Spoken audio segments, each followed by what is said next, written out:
Hello my fellow mermaids and welcome back to my channel. So I've been wanting to do this video for a long time now, but I've been gathering information and I'm gonna be showing you my tips and tricks on how to achieve water marble. Just a quick explanation of what water marble is. Basically you need a cup to fill it with water, and you need polishes that are gonna spread on the water, and I don't know if I'm gonna explain it, but you create a design with preferably a Watermarble tool, but you can also use a toothpick, for example, and then you dip your finger like on the design and into the water, and you remove the excess, take it off, and magically you have a one-of-a-kind design on your nails. That's like the fairy tale version of it, because we've all had, if you've tried this, you know the struggle is real. So I'm gonna be showing you the basic items you need, like in my opinion, in years of practicing this, I've come to the conclusion that you need, of course, water. You don't need filtered water. This is actually just like tap water, and it's a bit erased, but in the bottle it says water marble, so I don't accidentally drink it, which I know I won't, because I always keep this like inside of my desk, so it's always room temperature. And you can't water marble with cold water, because as soon as the polish touches the water, it like not freezes, but it won't spread, and you need the polish to spread out so you can add more and then drag it. So I think hot weather, it's actually, or like spring, summer, early fall are the best times of year to try water marble, because the ambient isn't really cold. I mean, in the winter is the worst. It's a nightmare. So step one, you need water. Step two, you need a container, cup, bowl, whatever you want to use to put the water in and then do the design. So I have two options for you guys. This is, and I'm so sorry for this, but this is like what I've been using for years. It's this, as you can see, it's messy. But this is actually one of the cups that people use to like color their hair, I think. I got it at Sally's and it's really cheap. You need that, and you need something, this is not a lollipop, to take the excess polish off. This is what years of water marble, mostly fails, have done to a toothpick. So you see, this used to be like this, and now it's like this, all polish. So this is option number one. Of course, since the bowl is bigger, like the circumference is bigger, the polishes are gonna be spread out more, so you may need to add more polish to get like cleaner lines, circles, petals, whatever design you want to make. So I haven't used this actually for a few months now, because I have been loving using, let me grab it. This is my Twinkle Tea mat, and it has a cup in it. So this is a tiny cup, as you can see, like this. It's a cup. And here it has a bit of the latest water marble I've done. And since this one it's a smaller size, the design can, I think you can have more control of it, because you don't need that much polish to fill it in. I think I've used, like, for example, 3 polishes. I just put 1 drop of each 3 times, and that's it. It all depends on the type of design you want to make, how well your polishes spread, and once again, that depends on the water. The water, I think it's the number one most important thing you need to use. I want to say it again, you cannot, I mean, if you can, you're a wizard, honestly, but you cannot water marble with cold water. you have to use room temperature water, of course not hot water, you don't want to burn yourself. You have to use room temperature water, and you need to have patience. Believe me, it's trial and error. And you don't need this, but I find it performs better than using a toothpick or a needle. It's this one. This is a Watermarble tool. It also has specks of polish, and basically it's a tiny, like skinny tool.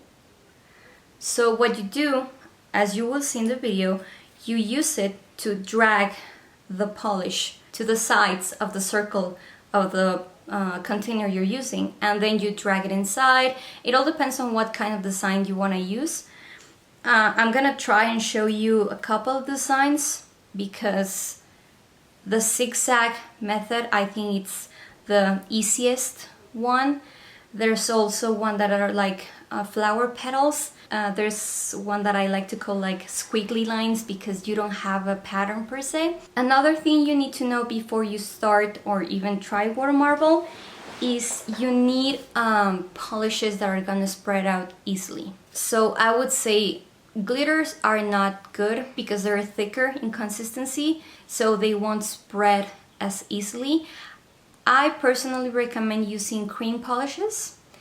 You can even try and use holographic ones because I've had success with the China glaze and picture polishes. And in terms of creams, I love using Glisten Glow's cream polishes. Jill's, I mean, I don't know what she does to her formula because they are amazing. And she even has a clear Watermarble polish. So now, enough chit chat, let's get into the tutorial. Let's create our first Watermarble design. And I always recommend using a white base so the colors you put on will pop. This time I'm using Glisten Glow's Wedding Gown White.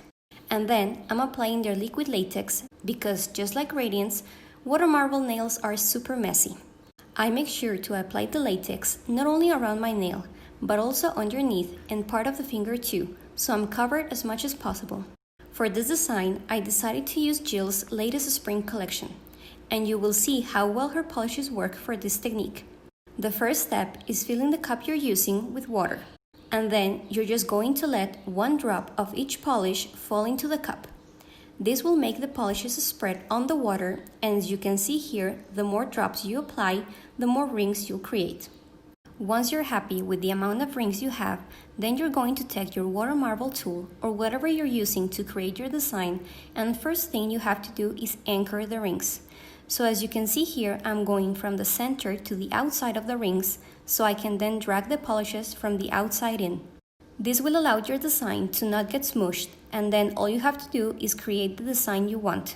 I'm going for a petal pattern, and as you can see here, my first try wasn't my favorite. But thanks to the anchor I did at the beginning, now I have another side to try and create the petals. The second try was pretty much perfect, since the petals kept their form and didn't smoosh together like on the first try. After that, all you have to do is find the part of the design you want and simply dip your finger in the water, and be sure to remove all the excess before you take your finger out. Otherwise, you risk the chance of taking some of the other polish with you. I used an orange stick to remove the rest of the polish, and then I simply took my finger out, and as you can see, now I have the design I created on the water on my nails.